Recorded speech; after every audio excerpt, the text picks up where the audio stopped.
Até a distância.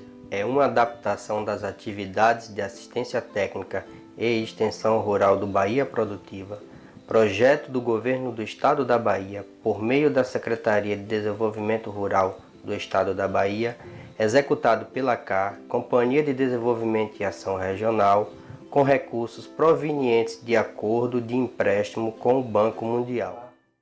Dando seguimento, hoje a gente vai trabalhar uma temática bastante importante, que é a questão da citricultura, né? Que, como nós sabemos, é uma importante cultura no nosso território e é cultivada amplamente, tanto pela agricultura patronal como pela agricultura familiar. Hoje a gente vai falar sobre adubação. E assim, não vamos falar simplesmente só adubação, o ato que tem que adubar e assim sucessivamente, não.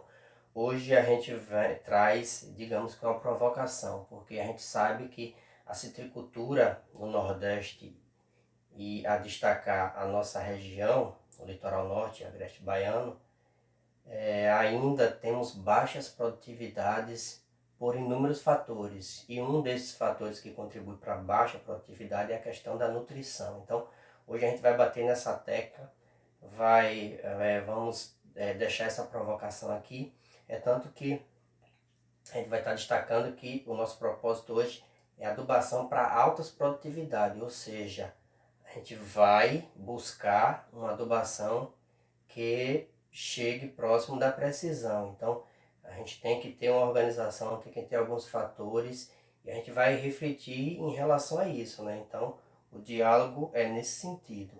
E assim, aí para a gente destacar, é possível ter altas produções em nossa região, é possível a gente ter essa resposta, já que durante anos de experiência tem muitos agricultores que não conseguem atingir a esse volume. É difícil se atingir a isso. É preciso fazer esses questionamentos para ver se de fato o planejamento, a organização do agricultor, né, para que se chegue a essas produtividades. É algo que dá trabalho? Certamente, né?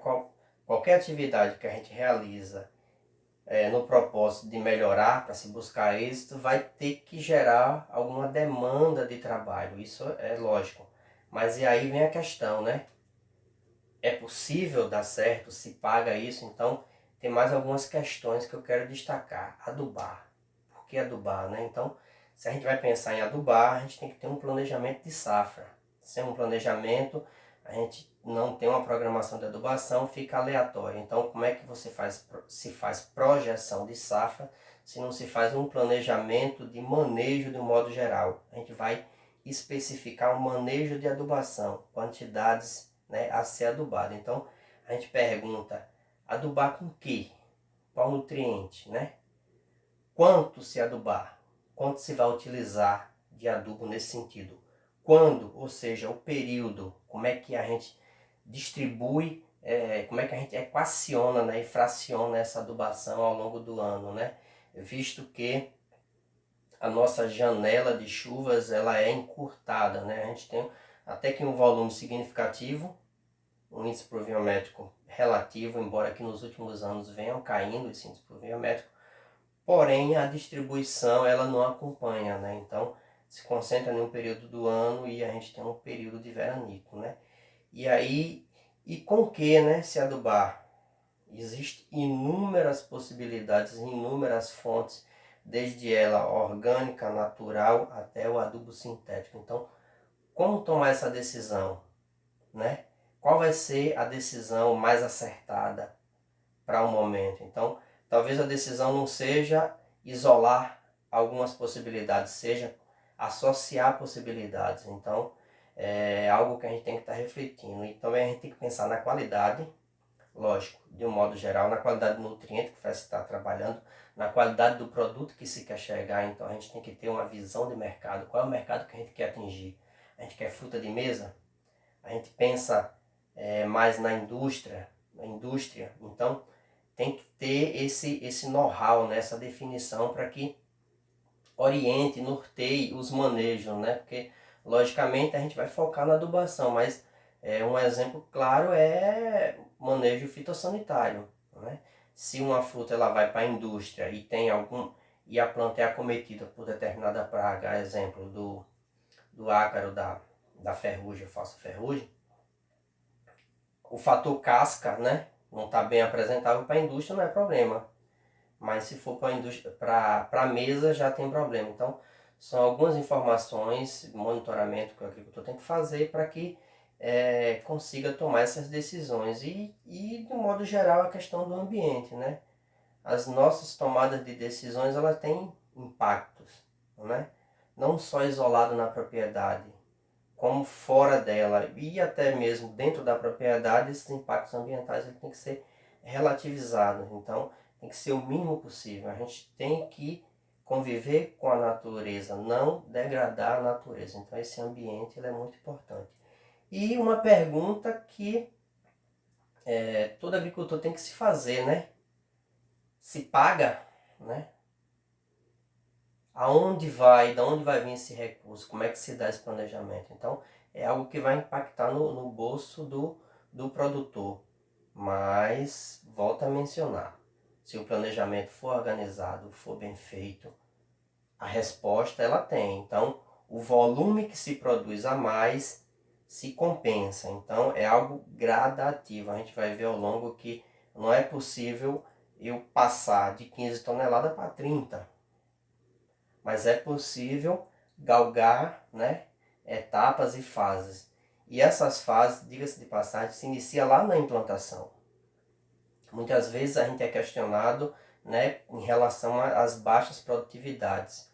Porém, a planta, né, a laranjeira em si, ela está no estágio de expressar uma produção maior, porém, ela não foi preparada para isso, ela não foi nutrida ao longo do seu desenvolvimento para isso.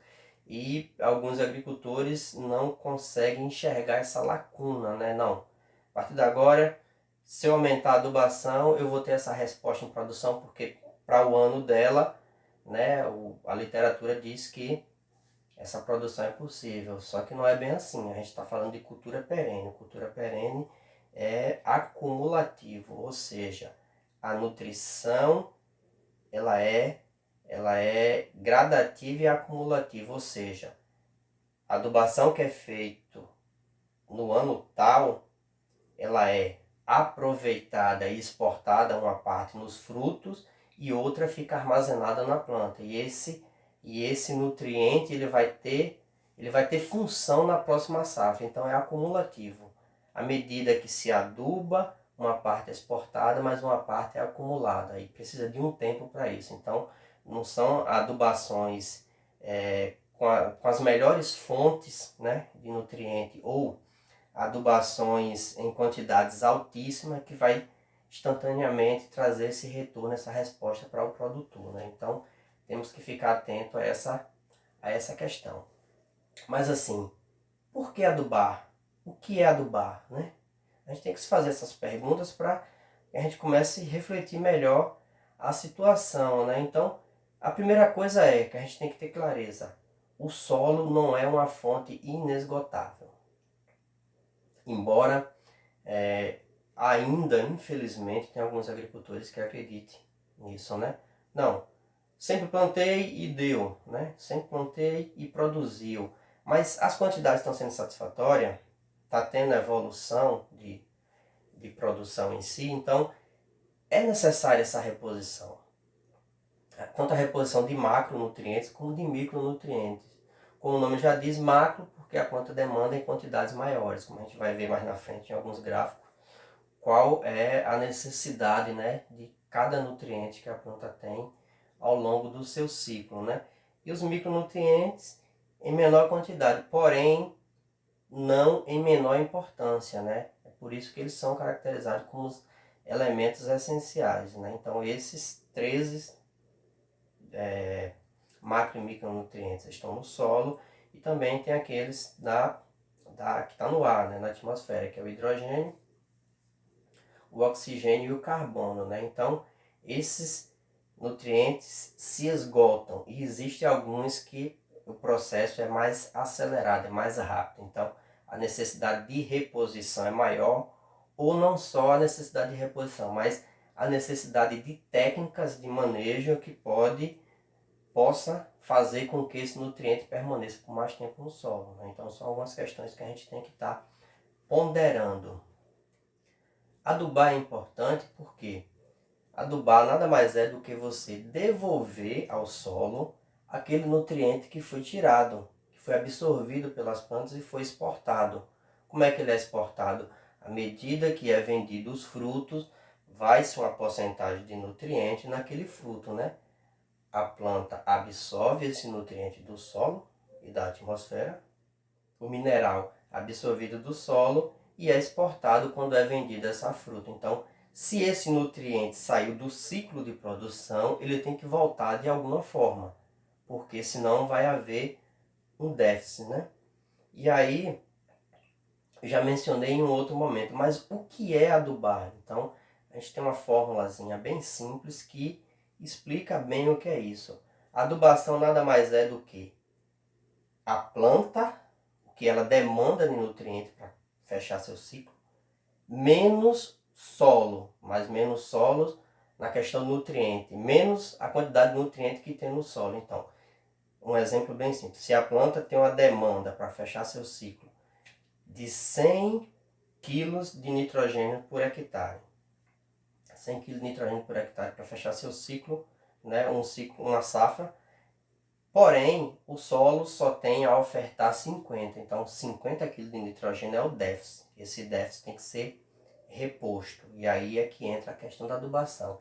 Além disso, outro fator importante que os nossos agricultores muitas vezes não ficam atentos é todo nutriente em si, ele tem uma eficiência de absorção, ou seja, tem uma eficiência de aproveitamento pela planta quando ele entra no sistema solo-planta. Então, existem percas, né, maiores ou menores a depender do nutriente. Então, entra aí nessa equação um F. Esse F a gente chama de um fator de correção, porque se eu tenho uma demanda de 50 quilos, mas eu tenho uma perca, então se eu fornecer apenas os 50 quilos, eu não vou conseguir suprir a necessidade da planta. Então a gente tem que rever essa questão. Então eu vou trazer alguns exemplos, né? Alguns gráficos, e aí eu vou projetar para vocês. Aí eu vou projetar para vocês estarem observando algumas questões importantes, que são gráficos produzidos a partir de longos anos de estudo. Então traz alguma referência por que a gente adubar, né? Esses gráficos vai ratificar aquela informação que a gente já trouxe no início. Então tem um estudo que ele mostra que determinados períodos, e aí está relacionado diretamente com a fase da planta, né? Então, da formação das flores e frutos até após colheita, qual é a demanda de nutriente. Então, essa demanda, ela oscila ao longo do ciclo. Então, em determinado momento, a planta vai precisar do nutriente A em maior quantidade e em determinados momentos do nutriente B em maior quantidade, ou de forma simultânea. Então, tem uma relação mais ou menos aproximada. Então, a gente vai destacar dois nutrientes, dois macronutrientes nesse gráfico. Então, se a gente observar o gráfico, né, o gráfico de extração de nutrientes, então a cultura laranja, né? Então, a gente tem o eixo X e Y. No eixo Y está a quantidade de nutriente que a planta necessita por dia em 1 hectare. Então, isso foi mensurado para 1 hectare, 10 mil metros quadrados. E no eixo X, as fases de desenvolvimento da cultura. Então, se a gente observa bem, segue uma lógica, né? Então, na fase de desenvolvimento, de crescimento, a planta demanda mais nitrogênio. Então a gente consegue observar no gráfico que essa demanda ela chega a ser a mais de 1,5 kg de nitrogênio por dia que 1 hectare de citros em produção demanda, né? Nessa fase, não quer dizer que vai ser 1,5 kg, 1,7 kg por dia durante todo o ciclo de desenvolvimento, não, nessa fase que tem a maior demanda. Então, a planta ela consegue dosar, equilibrar isso, né, em cima da sua demanda.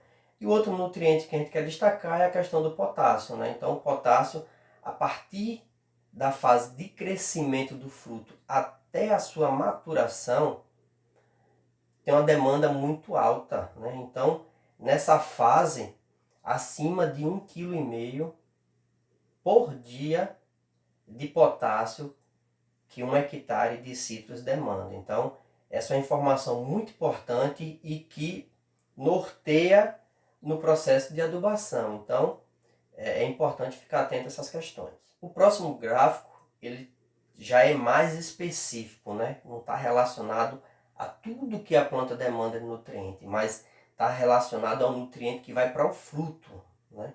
Então, tem um gráfico destacando os macronutrientes, como também tem um gráfico destacando os micronutrientes. Então, a gente consegue observar no gráfico de macronutriente que para 1 tonelada de laranja produzida é exportado, vamos seguir com os mesmos macronutrientes, nitrogênio e potássio. Para cada tonelada de laranja produzida é exportado em torno de 1,6 kg de nitrogênio, né? 1,6 kg de nitrogênio. No gráfico aí, se vocês observarem, a unidade vai estar em libra, né? Mas a gente convertendo vai dar próximo disso. Então a gente sabe que a relação ela não é precisa, né? Então tem-se oscilação.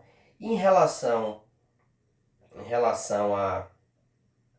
ao nutriente potássio, a cada tonelada de laranja que é colhido é exportado em torno de 2,4 kg, 2,5 kg, 2,3 kg, né?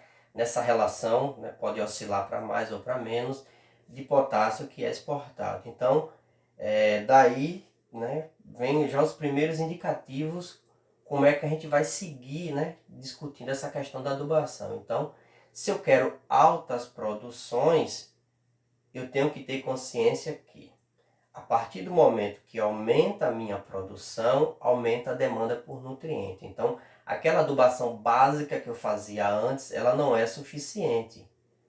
Eu vou ter que levar em consideração a produção que está saindo, né, para poder eu planejar a adubação seguinte. Então, a gente tem que ficar atento a esses fatores, né?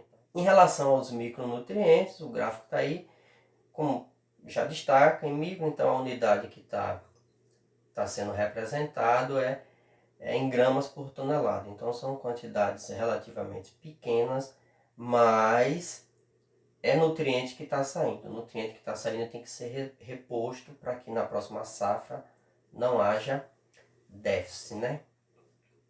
E aí, quando a gente fala em relação à eficiência do nutriente, eu quero trazer um exemplo, né? Para aquela equação que eu fiz lá, adubação é igual planta menos solo vezes o F. O F é fator de correção. Então, a gente vai fazer esse exemplo com potássio. E aí eu trago alguns dados para a gente se referenciar. Vou trazer números inteiros para facilitar o nosso cálculo, a nossa observação. Então, se o solo já me fornece uma quantidade, porém, a partir da análise de solo, né, eu tenho um indicativo de uma demanda de 100 kg de potássio, né, para o ciclo daquela cultura, 100 kg de potássio. Porém, o potássio ele é um elemento que tem na relação solo-planta, ali na solução do solo absorvido entre os processos de transformações, tem uma eficiência de 70%. Então, isso é médio, né? Pode ser superior ou inferior.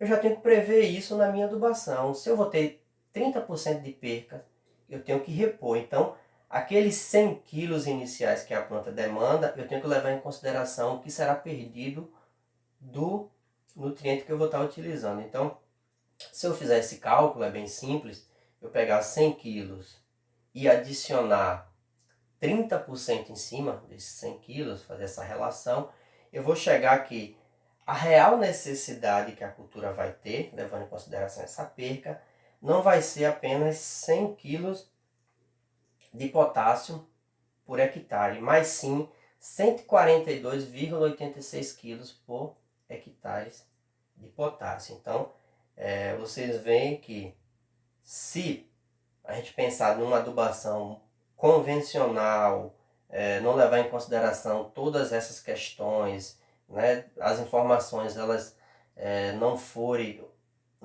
utilizadas de forma coesa e alinhada, a gente cai na ilusão que está adubando e fornecendo o que a planta demandou. Mas a gente, às vezes, ao recomendar, né, deixou essa informação de fora. Então, esse déficit vai impactar diretamente na produção.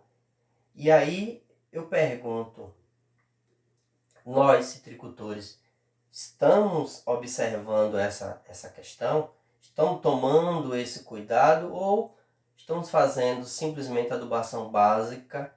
A resposta não vem. Mas e a adubação, ela está adequada? Então são fatores que a gente tem que estar refletindo. E aí, como a ideia é focar na adubação, porque a gente sabe que para que uma produção seja alta ou para que determinada cultura expresse todo o seu potencial, existem inúmeros, né, fatores a se considerar. Mas aí a gente não tem como trabalhar tudo isso agora, que ficaria, né, muito extenso. Pode ser questões a ser trabalhado gradativos em outros momentos, né? Aí se somando essas informações, elas ficam completas. Mas então, se a gente vai trabalhar com adubação, a gente tem que levar em consideração que se tem um planejamento, né, na empresa rural, a propriedade, o agricultor deve, né, trabalhá-la como uma empresa, se é o seu negócio, é o seu sustento. Então, é uma empresa rural, não é porque não tem CNPJ que vai deixar de ser empresa. Então, o agricultor tem que levar em consideração isso, tem que encarar como uma empresa rural, ou seja, para que as coisas deem certo. A gente já está levando em consideração que esse solo já foi corrigido, então a CTC já está legal, né? O pH já foi corrigido, então a acidez já não tem mais esse problema. Então, esse solo já foi subsolado, então já não tem camada de impedimento, que pode ser um problema a se expressar no futuro. Então a gente está levando em consideração que isso já foi realizado. E os manejos, eles serão aplicados, aquela demanda que a cultura tem natural, então de limpezas, podas e assim sucessivamente, a gente vai levar em consideração isso. E também a questão fitossanitária, né? A gente não pode esquecer, a gente sabe que no passado não se tinha tanto esse problema, mas hoje, né, a gente conhece várias pragas e doenças que tem pressão, né, sobre a cultura. Então são pragas importantes que a gente não pode deixar de lado. Então tudo isso contribui para que a produção seja alta. Então a gente saia dessa zona de conforto, né, por assim dizer. Não sei se é exatamente uma zona de conforto, mas que a gente saia desse pontapé. Então a gente vai destacar a adubação em si. E aí vamos focar nesse conteúdo, nutrição de fato, né? Então a gente vai seguir essa lógica, né? E aí, para que as coisas não ficassem soltas, eu peguei uma análise de solo, né? Uma análise de solo que tem características semelhantes com a maioria das análises de solos que eu já tive acesso na região. Então a gente já conhece, já tem um parâmetro do território, mas como é que se comporta o solo em cada região, a fertilidade. Então naturalmente é quase que universal, a fertilidade aqui é baixa, né, pelo fator do intemperismo. Então a gente sabe que são solos bem intemperizados, então são solos que têm sua acidez natural, tem baixa CTC, então são alguns problemas que a gente já conhece. Então a gente vai tomar como referência uma análise de solo que tem características semelhantes como um todo na região. Então, porém, é bom destacar, a gente está tomando como referência para discussão. Então, não substitui, né? A gente pode estar trazendo alguns números aqui e alguém querer empregar essas quantidades e considerar como suficiente porque são características semelhantes à região. Não.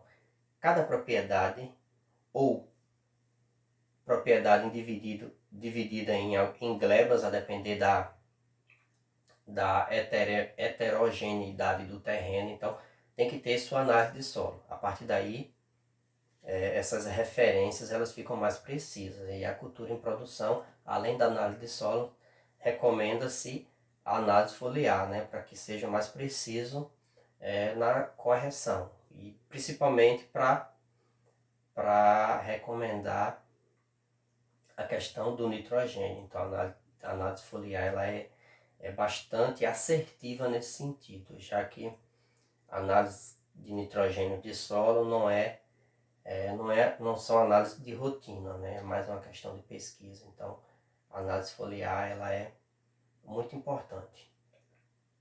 Porém, para se adubar, como a gente já tinha destacado, é importante a gente conhecer a cultura, e não só conhecer a cultura, mas conhecer a cultura e as características dela, né? As características da cultura na região que ela está inserida, porque esse fator climático ele é muito importante na tomada de decisão. Então, a gente não pode planejar uma adubação se não conhecer essas questões, né? Como a gente já destacou, principalmente a questão pluviométrica, né? Adubo solúvel não se faz adubação se não tem umidade no solo. Então, a adubação ela tem que ficar escalonada, tem que ficar planejada dentro de um intervalo que historicamente se tem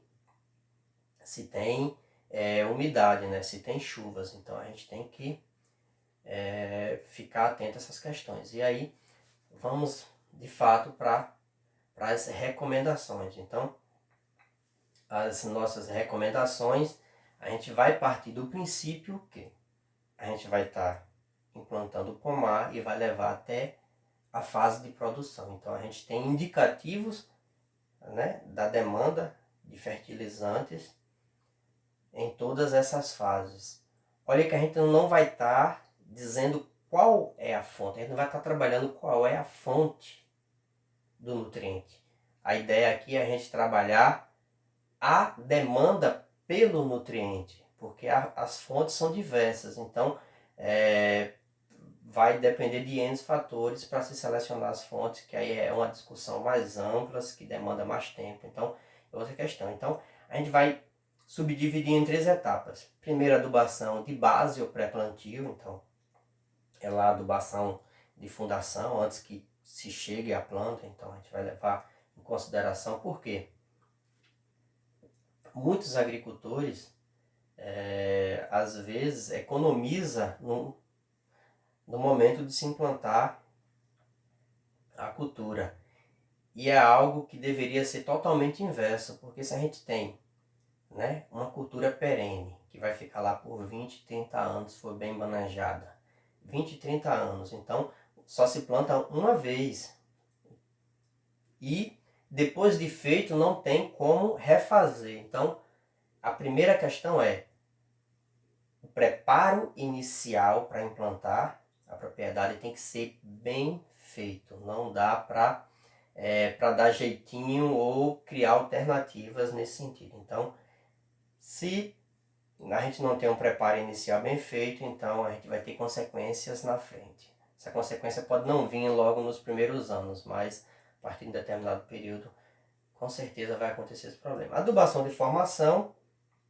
que aí está relacionada ao desenvolvimento da cultura. Então, todas aquelas etapas, ela vai estar em formação, mas já vai estar em processo de produzir, já vai ter um volume significativo, mas a gente sabe que na citricultura, de um modo geral, a gente tem como média que a cultura entra de fato em produção a partir do 6º ano. Então, a partir do 6º ano é para se estabilizar uma produção, lógico, dentro de um manejo como um todo, de adubação e todos esses fatores que a gente já mencionou anteriormente, para cima. Então, tem toda esse critério, formação e produção. Então, a nossa adubação ela vai ser pensada dessa forma.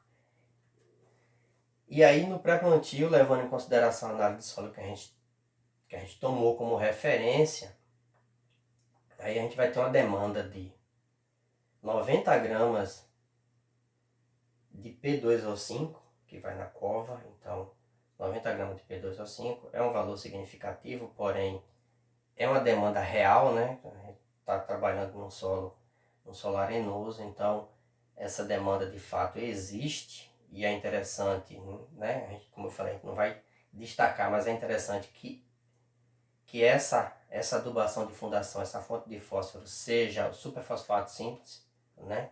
Por alguns fatores importantes. E o que a maioria dos nossos produtores não fazem ou não tomam esse cuidado no momento de implantar, que é a questão do micronutriente. Então, essa questão do micronutriente é muito importante. A destacar o zinco e o boro, né, nessa fase.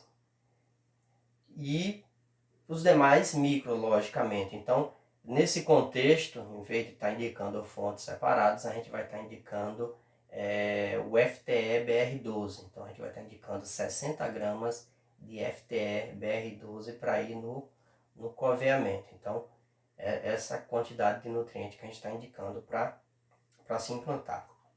E aí, para auxiliar nesse processo de adubação, a gente faz duas recomendações. Primeira, com esses coveamentos tudo pronto, o berço pronto, o que é que acontece? No momento do plantio, a gente recomenda que se utilize gel de plantio, esses hidrogel é muito importante para que aumente, né, a concentração de água no perímetro das raízes, então para evitar que elas se desidratem, a depender de um período de maior de escassez de água. Então a gente sabe que o hidrogel tem essa função, né, de aumentar a capacidade de absorção em N vezes. E também, logo após o plantio, se fazer, eu recomendo geralmente 2 a 3 pulverizações com algum enraizante, né? Eu dou preferência a enraizantes à base de algas e hormônio, né? Principalmente a giberelina, que a gente sabe que é promotor de crescimento de raiz. Então, se a gente faz essa associação à adubação do gel para manter o maior tempo de umidade e faz essa adubação foliar para estimular que as raízes se repliquem, né, mais rapidamente, a gente diminui as condições para estresse. Então a planta aqui ela vai ter uma condição melhor para pegamento e se estabelecer. E aí a gente vai para o primeiro, pensar na adubação para o primeiro ano, né? E aí como é que a gente vai fazer essa adubação? Então a gente calculou lá e chegou à seguinte situação, de 0 a 1 ano. Então lembrando que está no mesmo período que se fez lá o coveamento. Porém, durante os 12 meses a cultura ela vai demandar por mais nutrientes. Então a gente vai ter que estar ajustando isso. E como fazer, né? Então a gente recomenda 150 gramas de nitrogênio durante esse período, 50 gramas de P2O5, então mais 50 gramas de P2O5 e K2O, né? Então a gente recomenda mais 50 gramas, ou melhor, a gente recomenda 50 gramas de K2O, porque a gente não recomendou lá em fundação, né? Então a gente recomenda dessa forma. E aí como é que a gente aplica isso ao longo do ano? Então a gente fez um indicativo para que seja fracionado em 3 aplicações. A primeira aplicação com 30% do total de cada nutriente que foi mencionado, a segunda com 30% e a terceira com 40% desse nutriente. Então a gente faz essa divisão dessa forma. E aí, como aplicar e onde aplicar? Então, se recomenda nessa fase que seja aplicado, fazer um raio, né, uma circunferência com distância de 50 centímetros do colo da planta. Então, é naquela zona que vai se concentrar, né, nesse período, nessa fase, as radicélulas, né? E aí elas terão um maior potencial para absorver. Para a gente evitar de colocar muito próximo e também afastado, porque isso vai haver percas e pode trazer alguns problemas. Então, obedecer essa distância de aproximadamente 50 centímetros do colo da planta. E aí partimos para o segundo ano. Logicamente, a demanda ela já começa a mudar. Então, ela a planta em si ela vai, né, tá começando a ter um desenho de copa já nessa fase, então já essa formação, então a demanda por nutriente ela aumenta também. Então do primeiro para o segundo ano a gente faz uma indicação, ou melhor, a gente faz uma recomendação, né, tomando como referência a análise de solo. E como eu cheguei a esses números, né, eu também tomei como referência uma adaptação que foi feita pela Embrapa Tabuleiros Costeiro. Então, a partir de pesquisas que aconteceram, né, nessa região, nesse perímetro, então a gente está trabalhando com informações que são mais próximas da realidade, visto que o manual de recomendação da Bahia é um pouco defasado, então a gente toma como referência esse trabalho mais recente da Embrapa, que digamos que fez uma calibragem para dentro da realidade do contexto que está inserido a cultura em nossa região.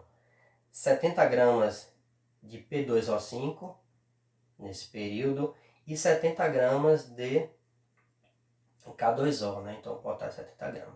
E aí a gente faz uma divisão diferente já nesse segundo ano, né? Como a cultura começa a expressar o seu desenvolvimento de copa de forma mais efetiva, então a gente recomenda que essa adubação ela seja fracionada em 4 vezes. Então, com 20% do total na primeira, 20% mais 20% do total na segunda e 30 e 30, né? A terceira e a quarta com 30% do total desse volume de nutrientes. Então, a gente faz essa recomendação. E aí, como eu já destaquei, a copa ela já tem uma formação mais destacada. Então, esse distanciamento de se colocar o adubo, né? Então, já pode praticamente dobrar, levar para 80 centímetros, 1 metro do colo da planta para se aplicar esse fertilizante, né? Porque se a copa está se expandindo, com certeza o sistema radicular também estará se expandindo. E aí no terceiro ano, seguindo essa mesma lógica, né? As quantidades elas são gradativamente aumentadas. Então, nitrogênio 250 gramas por planta, né? É bom ficar destacado que é 250 gramas de nitrogênio, não de fonte tal ou outra fonte qualquer. Então a gente não está destacando a fonte, está destacando a quantidade do nutriente. A fonte é outra discussão mais aprofundada. Lá no final eu vou fazer algumas observações em relação às fontes, mas não para tudo, só alguns pontos bem específicos. A demanda passa a ser de 100 gramas de P2O5 por planta e 100 gramas de K2O, né? Então, e a distribuição em 3 vezes, né? 30, 30 e 40%. Então, a primeira com 30%, a segunda com 30% e a terceira com 40% do volume total do nutriente recomendado para ser aplicado nesse período. No terceiro ano, segundo para o terceiro ano, então a planta já tem uma condição de copa já bem mais desenvolvidas que anteriormente. Então essa adubação ela já pode, né, obedecer à projeção da copa e seguindo uma lógica, né, de aproximadamente 2/3 para dentro desse adubo, você colocar 2/3 para dentro da copa e 1/3 para fora. Então na projeção da copa, mas obedecendo mais ou menos essa regrinha de distribuição, né, que ele fica mais concentrado ainda na parte da copa e um pouco afora. Então 2/3 e 1/3 para que seja realizada essa adubação. E sem novidade alguma, né, a questão de aumentar gradativo. Então do terceiro para o quarto ano, o N passa a ser a demanda de 280 gramas, o P2O5 120 e o K2O, né, o potássio 150. Então vocês veem que o potássio já deu um salto bem mais significativo. Por quê?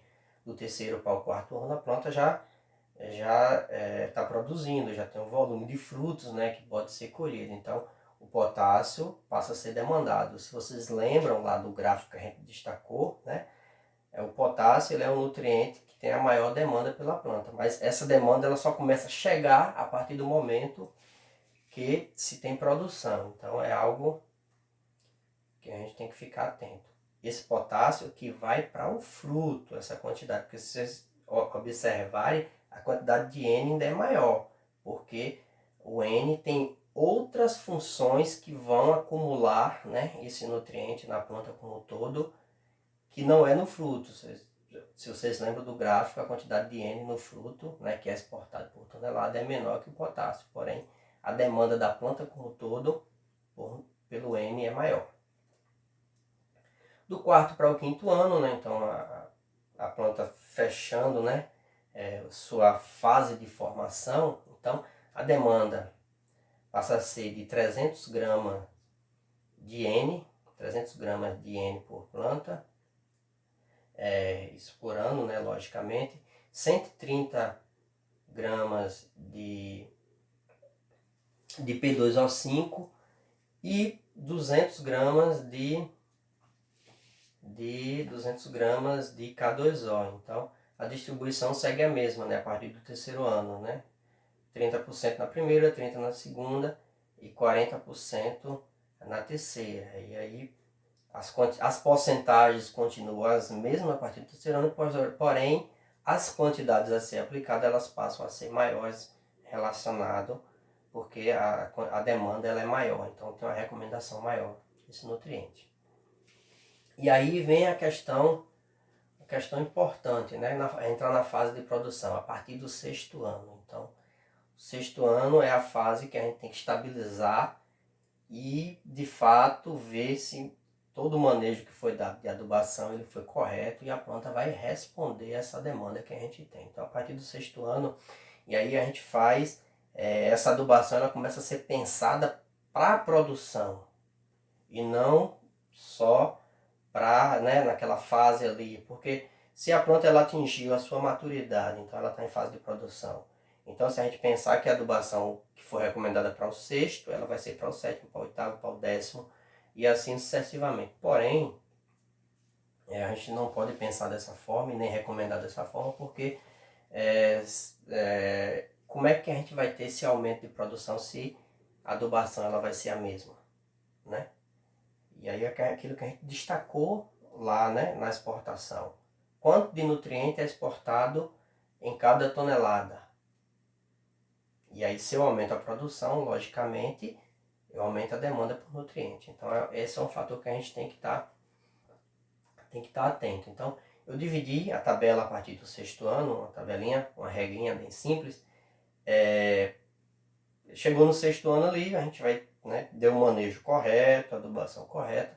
Essa planta ela vai estar em um limite de produção, ela já é possível, né, ela tem capacidade de produzir de 21, a gente colocou esse intervalo de 21 a 30 toneladas. Então, alguns podem estranhar que já está, se a gente pensar dessa forma, já está acima da média da nossa região, bem acima da média. Porém, é possível, se for manejado da forma que a gente vem indicando, é possível se atingir essa alta produção. Então, de 21 a 30 toneladas, você vê que é um intervalo de 10.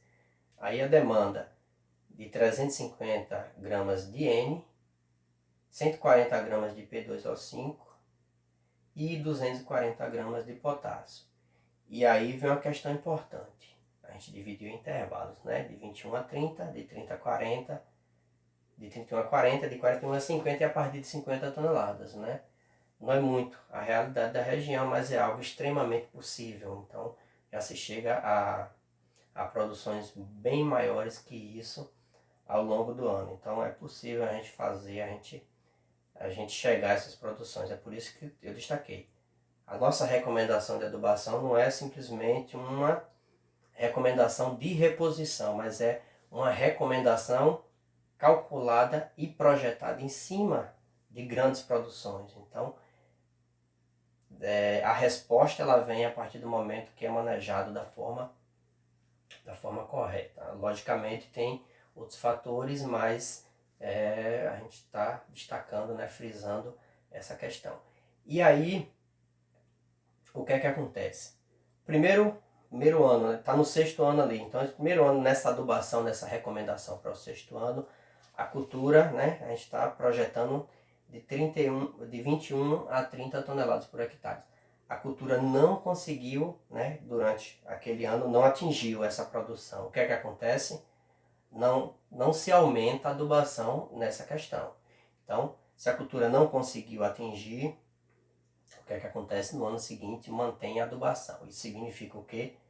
Que a quantidade de adubo não foi suficiente? Não, porque já foi calculado dentro da demanda, né, do volume de frutos que é produzido. Então, pelo volume a gente sabe o que é exportado e conhece a demanda da planta, então faz essa compensação. Porém, a planta realmente ela não estava preparada para uma produção acima de 30 toneladas. Aí o que é que acontece?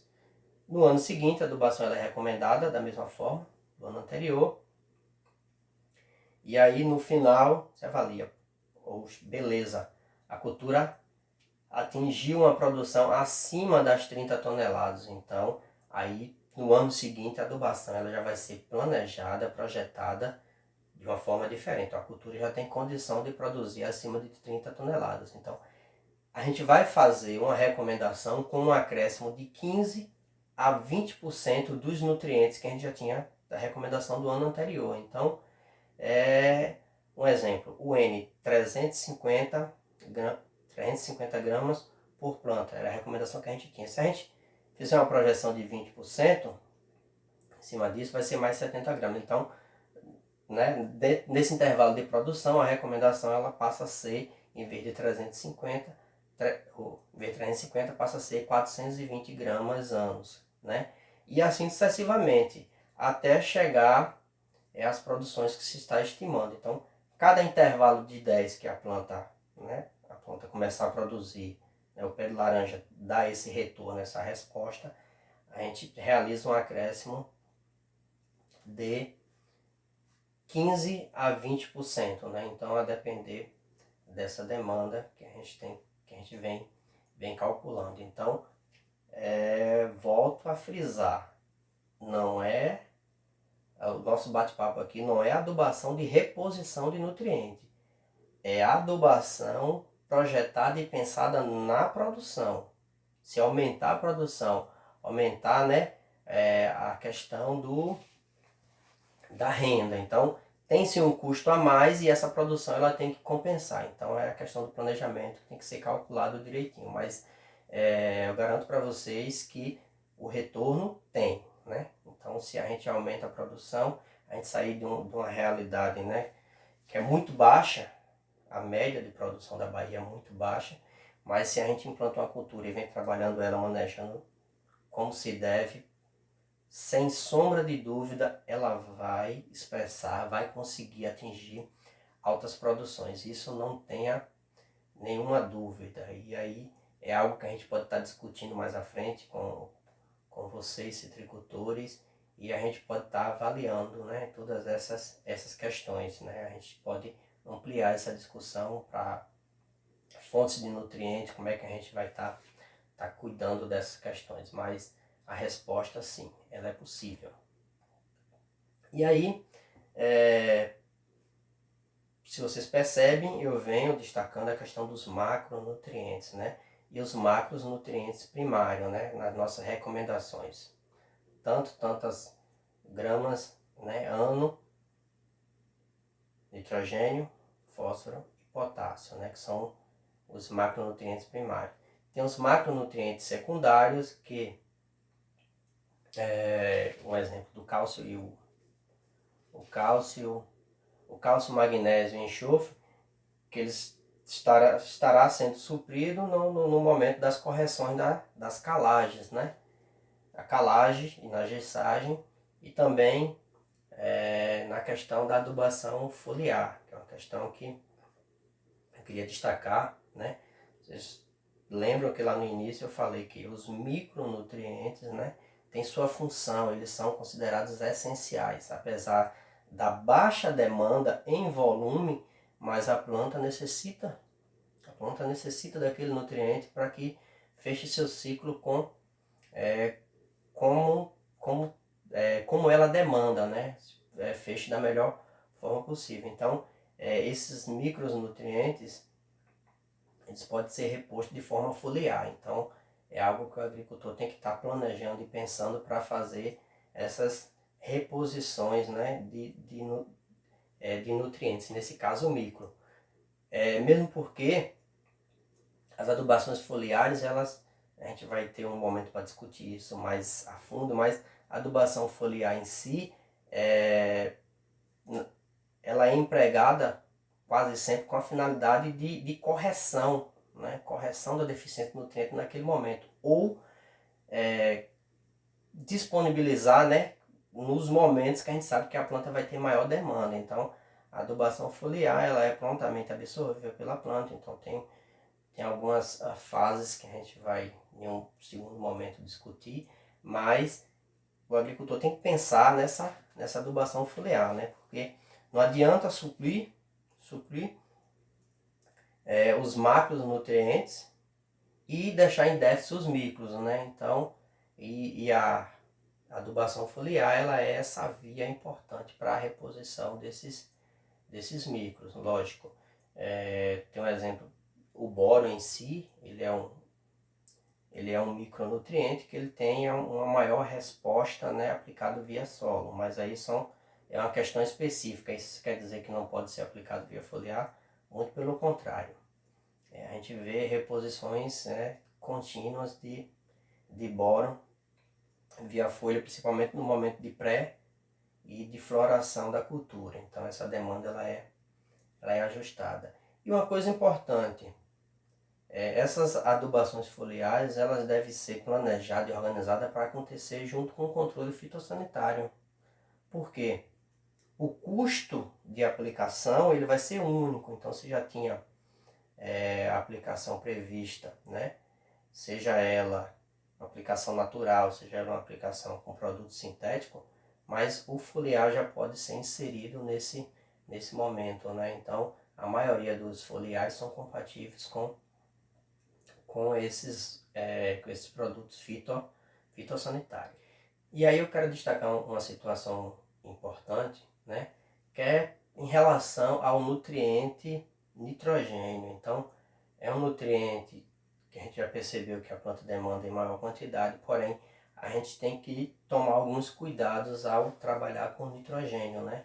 E na cultura dos citros, tem alguns destaques que a gente vai estar fazendo, né? Então, o nitrogênio, né, ele pode acidificar o solo. Então, quando a gente utiliza a fonte que não é mais adequada ou utiliza só de uma fonte, então você causa uma relação de desequilíbrio. E aí, esse processo de acidificação leva à indisponibilidade de alguns nutrientes ou à disponibilidade limitada. Então, se o nutriente está no solo, porém a planta não consegue absorver, não vai para a solução do solo e a planta não tem essa capacidade de absorção, a adubação ela não vai ter a resposta que se é esperada. Então, são fatores que a gente tem que tomar cuidado na hora de estar adubando. E o nitrogênio tem essa questão, né?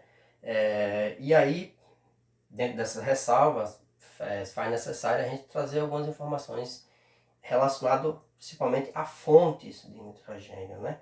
Então, o nitrogênio ele é um fertilizante, né, encontrado em formas de amida, amoniacal e nítrica, né? Então, a planta ela não tem capacidade de absorver em todas essas formas. Tem algumas que passam por processo de transformação. Então, a planta ela só absorve, né, o nutriente, o nitrogênio em si na forma nítrica e amoniacal. E aí vem uma questão importante, né, e eu posso dizer que o porquê da minha ressalva em relação à fonte do nitrogênio, porque comumente a gente vê na nossa região, no nosso território, a utilização de ureia é o principal fonte de nitrogênio que é utilizado, né? Então, vocês lembram que eu mencionei que a forma amídica, né? A planta não tem capacidade de absorver. E a ureia, justamente a ureia, ela está na forma amídica. Então, para que a planta consiga absorver, né, a ureia em si, para absorver o nitrogênio, a ureia ela tem que passar por um processo, né, chamado de urease, né, tem uma enzima chamada urease, que ela é convertida em amônio e depois em nitrato, né? Tem essa etapa toda, essa fase toda, para que a planta consiga absorver, né? Então, e aí tem outro fator importante. Lembra que eu destaquei lá na fórmula lá, o Fzinho, o fator de correção, e aí quando é a fonte do nutriente, tem essa relação. Não só o nutriente em si, mas a fonte também tem essa relação. Durante todo esse processo, há percas, né, de nitrogênio. Então, se há transformações, a mudança de fases, vai se perder algumas nessas questões. Então, a ureia em si, ela né, passa em algumas dessas transformações para o estado gasoso. E esse estado gasoso, já sabe, né? Gás, atmosfera, se perdeu. Então, a questão é que a gente tem que ficar atento. E aí, as duas formas preferencial da planta absorver é amônio e nitrato, né? Prontamente, né, a planta absorve o N na forma nítrica, então é a forma mais que a planta tem maior facilidade. Então, se a gente fornece uma fonte nítrica, a gente equilibra essa situação. Então, a gente vai ver lá na frente como é que a gente equilibra mais ou menos essa situação. E aí, o N na forma amoniacal, a planta não absorve prontamente, vai passar por uma fase, né, que esses nutrientes serão imobilizados pelos micro-organismos do solo e posterior será disponibilizado na solução do solo e as plantas terão como absorver. Então ainda tem uma fase de transformação da fase amoniacal para que as plantas consigam absorver. Uma questão importante a destacar os nutrientes, quando são absorvidos pelas plantas, eles podem gerar, né, equilíbrio e como também desequilíbrio no meio. Então, porque está relacionado com cargas.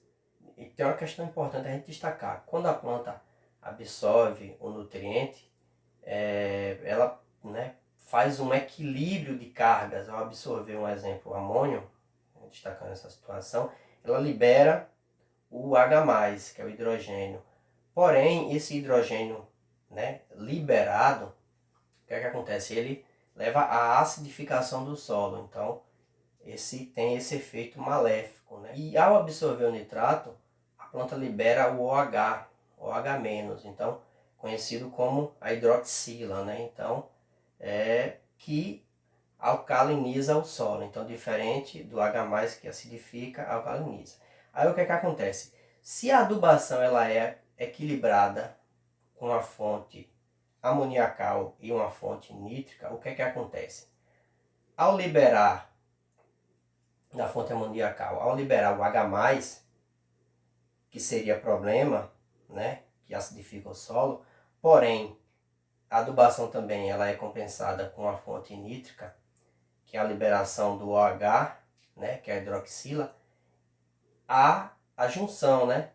E aí a gente, através dessa junção, H+, mais HO, a gente tem água, né? H2O. Então, virou água, não acidifica o solo, mantém o equilíbrio do meio. Então, essa é uma questão importante. Então, a gente tem que rever as nossas adubações, porque é amplamente utilizado como fonte a forma amoniacal. Então, a gente tem que ficar atento a essas questões para poder equilibrar.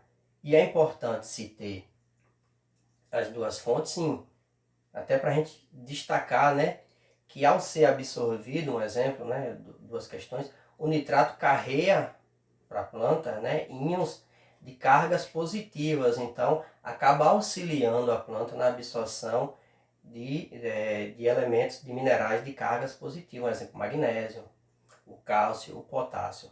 Já o nutriente de fonte amoniacal, o que acontece? Auxilia o carregamento de cargas negativas. Então, um exemplo do fósforo e do enxofre. E aí é importante a gente salientar que o fósforo, né, tem essa baixa mobilidade no solo e que em condições de acidificação, fica praticamente, né, inacessível para a planta. Então, se tem um equilíbrio nesse meio, no momento da absorção do nutriente, né, no caso o nitrogênio, ainda auxilia esse transporte, né, auxilia essa entrada desse nutriente para a planta. Então, vê como é importante a gente equilibrar essa adubação. Então, já tem muitos estudos na área da citricultura que mostram que a adubação maciça com fonte amoniacal, né, que a planta vai ter capacidade de absorver amoniacal, vai gerar bastantes problemas, porque além de acidificar o solo, vai limitar a absorção de outros nutrientes importantes. Então, variação, lógico, de região para região vai ter que ser ajustada, mas se a gente pensar que a gente já está em uma região de solos essencialmente ácidos, então essa fonte nítrica, com certeza, ela ser aumentada, ela vai ser importante. Então já tem estudos que já demandam, né, e mostram até que 80% é uma zona boa de equilíbrio. Então eu acredito que para a realidade, né, dos nossos solos bastante temperizados, naturalmente ácidos, essa seja uma relação interessante, mas porém tem que ser medido, tem que ser analisado, tem mais propriedades para destacar, né? A gente está tomando como referência trabalhos de mais de 30 anos realizados aqui no Brasil, porém não maciçamente em nossas regiões. E aí a gente quer frisar que, como o exemplo do nitrogênio, né, quando utilizado nas quantidades e na fonte correta, no momento correto, potencializa a planta como toda, né? Além da função do nitrogênio, potencializa os demais nutrientes que a planta demanda, né? Seja absorvido mais facilmente e se transloque melhor na planta. Porém, quando feita de forma errada, se torna uma situação desastrosa. Então, a gente começa a refletir: por que meu pomar não está respondendo, né? Se na maioria das vezes eu adubo na quantidade que se tem uma recomendação de referência, mas qual está sendo minha fonte, né? Qual está sendo o momento da aplicação? Eu estou refletindo sobre isso? Eu estou tomando esse cuidado? Eu estou sendo orientado corretamente? Então tem essas questões que a gente tem que estar refletindo para não estar julgando alguns contextos e às vezes o erro está em coisas pontuais, mas que impede diretamente que se chegue aos resultados esperados. Então é algo que a gente tem que estar refletindo e amadurecendo aqui no nosso território, né? É possível se atingir altas produções? A gente já viu ao longo aí que é possível. Precisa mudar algumas questões? Precisa se preparar melhor, se organizar. Então o planejamento ele é essencial. Encarar de fato a propriedade como uma empresa rural. E aí tem relacionado o momento certo da adubação, a gente tem que levar em consideração algumas questões importantes, né? Eu não vou entrar no mérito de detalhar, né, essa questão dos nutrientes, como é que vai se comportar, mas um exemplo: a gente quer fruto nos citros. A produção ela se dá em cima do fruto. O que é que acontece? Para que se tenha fruto, eu tenho que ter uma boa condição de florada e uma boa condição da planta para que ela sustente essa florada. E aí vem outros fatores que a gente tem que estar pensando, né? O momento exato da adubação a gente só consegue realizar se a gente conhece bem a região, além de conhecer a cultura, conhecer bem a região, né, que está inserido nas questões edafoclimáticas, como eu já mencionei. Por quê? A cultura dos citros ela depende de um estresse para que ela flore, né? Como muitas das culturas. Então, ela precisa de um estresse por frio, que não vai ser muito a nossa realidade aqui. A gente está, né, numa zona bastante quente, então é um período do ano que tem frio, mas não são com grandes amplitudes. Então, ela não vai se aplicar muito para essa região, porém o estresse hídrico é mais comum. Então, geralmente quando a gente entra no período de chuvas, as culturas já vêm sofrendo com estresse hídrico. Então, ela nesse período que a planta ela não está com crescimento vegetativo, ela cessa praticamente a sua atividade de crescimento porém continua absorvendo, né? Desde que ela não tenha chegado ao ponto de murcha permanente, ela continua absorvendo nutriente, não na mesma intensidade, e vai acumulando carboidrato. Podemos dizer que ela vai estar numa condição de dormência ali, né? Então, quando se inicia as chuvas, as adubações ela tem que ser já tá no planejamento para que seja realizado e se quebre essa dormência. Por quê? A gente sabe que um broto novo, né? Um broto em si, ele precisa da sua fase, né? Ali a fase vegetativa de crescimento, até uma maturidade fisiológica para que tenha a capacidade de suportar o desenvolvimento das flores, né? E desenvolvimento bem. Então, um broto novo, e para que ele atinja essa maturidade fisiológica, precisa em torno de 4 meses. Então, tem, lógico, os brotos que a cultura já tinha mais antigo, mas aquele broto novo é que vai dar aquele adicional de produção que a gente tá projetando. Então a gente tem que ficar atento nesse sentido. E aí, na adubação foliar em si, tem um nutriente que, digamos que seja até que um pouco esquecido, mas que pode auxiliar na quebra dessa dormência, né, para acelerar esse processo de crescimento vegetativo, que é o cobre, né? O cobre aplicado em foliar pode dar essa resposta, acelerar esse processo, né, para que a cultura ela comece a responder melhor aos nutrientes e quando chegar a floração ela esteja com o broto com a maturidade fisiológica ideal para suportar, né, para carregar e desenvolver da flor ao fruto no processo final. Então,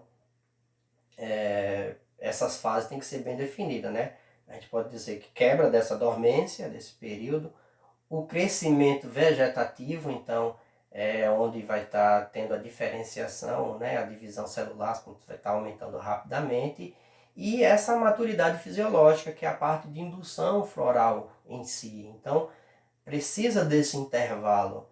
Eu já me deparei com situações que o período, né, para florada já chegou, está praticamente iniciando, que o produtor está pensando em realizar a adubação. Então, a resposta não será boa.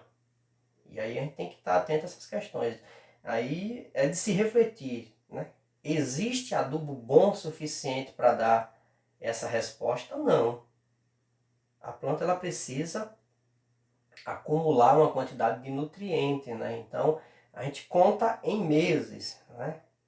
Em meses, porque é mais fácil de mensurar, mas na verdade a planta ela precisa acumular uma quantidade determinada de energia, determinada de horas de energia, para que ela, né, possa desenvolver suas fases, né, que são bem definidas. Então, a adubação ela não é milagrosa. Então, quem estiver pensando que só o ato de adubar é suficiente, só o ato de adubar vai ter todas as respostas possíveis, às vezes é melhor adubar menos e adubar correto, porque os prejuízos são menores e a planta vai poder absorver e a gente não vai gerar problemas no solo, né? Causar prejuízo. Então, vamos refletir muito bem como a gente está adubando e com que está adubando para que as nossas respostas sejam positivas e de fato cheguem. E aí eu queria destacar algumas considerações, né? Nada diferente do que eu já falei, mas são algumas questões para a gente estar refletindo. Então, para que as coisas dê certo, o primeiro ponto é, só reforçando, a questão do planejamento. O planejamento tem que existir, tem que ter o planejamento de safra, porque senão, principalmente na irregularidade de chuvas que se tem, quando se chegar às chuvas, a gente está preparado com fertilizante, com tudo que for preciso para aquele momento. Então a gente tem que se planejar em cima do conhecimento técnico da cultura e das informações que se tem daquela região. Outra questão que eu acho importante e que eu ainda acho incipiente para a nossa região é que os agricultores precisam conversar mais, né? A gente está muito isolado, está muito nas nossas caixinhas, independente, não faço o meu aqui, eu faço isolado. mas a gente sabe que toda atividade ela só é impulsionada quando um coletivo é impulsionado junto.